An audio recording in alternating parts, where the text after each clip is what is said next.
Someone said men would like monogamy more if it sounded less like monotony. In fact, that's what so many assume, that monogamy is boring and unsatisfying. But in fact, the opposite is more often true. Jesus once had a very serious conversation with the Pharisees regarding sexual ethics.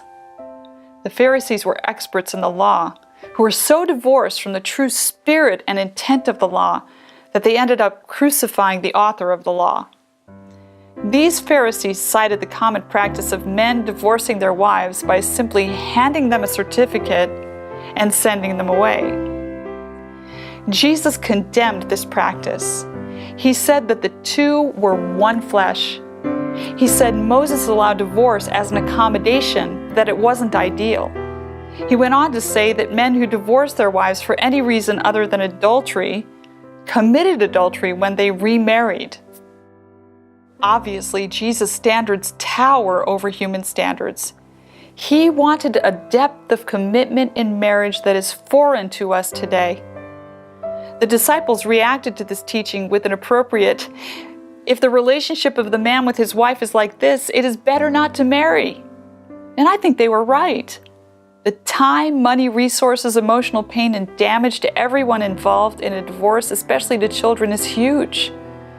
Children of divorce suffer more from poverty and physical and mental illness, and have poor academic performance and higher levels of risky sexual behaviors and substance abuse than children from intact marriages. Unless you're reasonably sure you won't have to go through that or put anyone else through it, it's better not to marry. Those of us who live in the West rarely practice polygamy as we know it from history.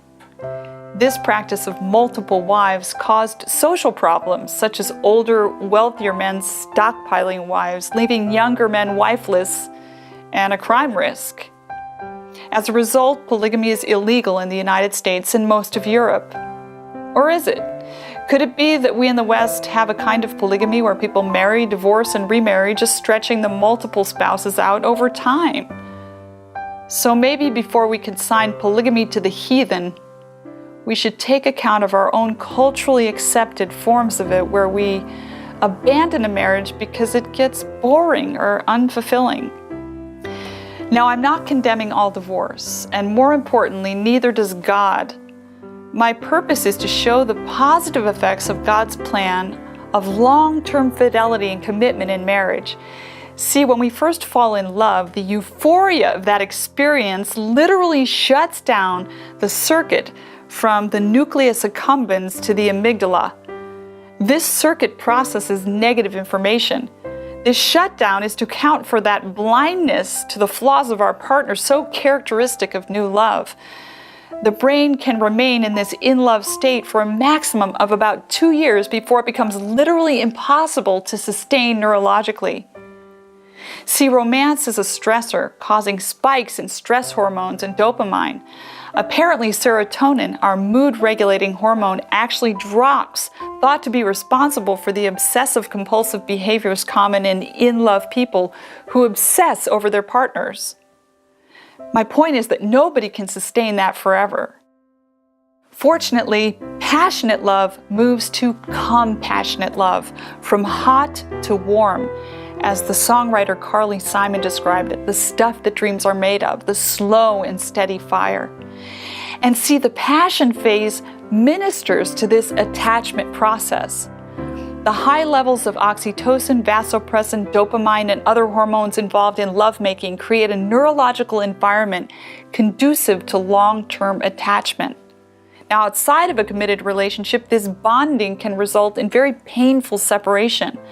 But within a committed relationship, it provides the building blocks for deep affection and long-term attachment. Frequent good sex, especially in the early stages of marriage, is essential to this process. Part of what I mean by good sex is sex where both partners experience orgasm. Orgasm brings forth the greatest rush of oxytocin, vasopressin, and dopamine that form the glue of the bonding process. It's interesting. It takes a bit more work and know-how to bring a woman to orgasm. This is why women proverbially fake them. But in a loving, self-giving marriage, we're not so worried about impressing our partners. We're more willing to be honest and tell them what we need. And I wonder if more orgasmic females, which would create more emotional glue, would mean fewer divorces. Because after all, women file for divorce more often than men, about 70% of the time. I can't prove it, but it's worth considering. Let me give you a little insight into female sexual response. Only about 25% of women consistently orgasm from intercourse alone. Most women need direct clitoral stimulation to reach orgasm. Again, the media puts before us an unrealistic and unattainable standard that women orgasm with intercourse alone and simultaneously with their partner's orgasm.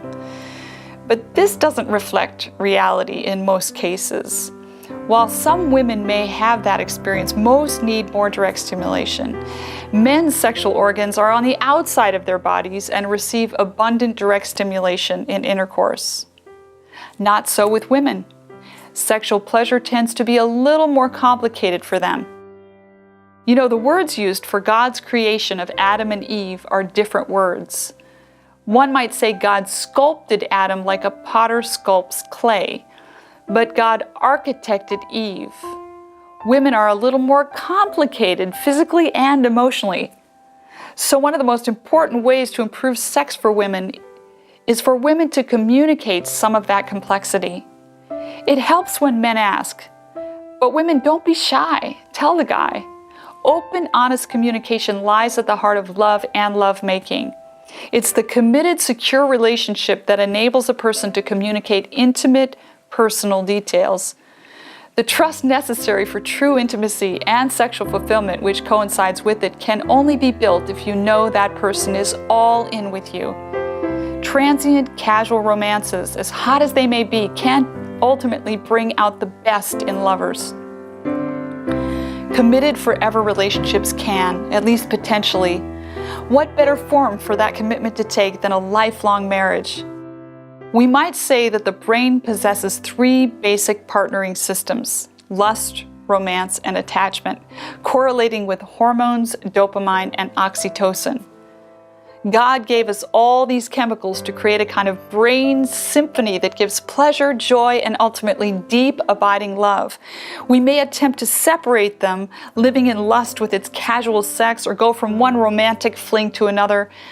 But these things bring sorrow and pain unless they're closely bound up with and ministered to the highest object of our relationships, which is unfailing love. The best way to find that unfailing love is to be that faithful, committed partner. In most cases, we're better off working on the relationship we have than leaving it behind. Pray with and for one another and find a good marriage counselor to help you. The best marriages are those that have survived and thrived in spite of great difficulties. The research is clear. Couples that pray together really do tend to stay together.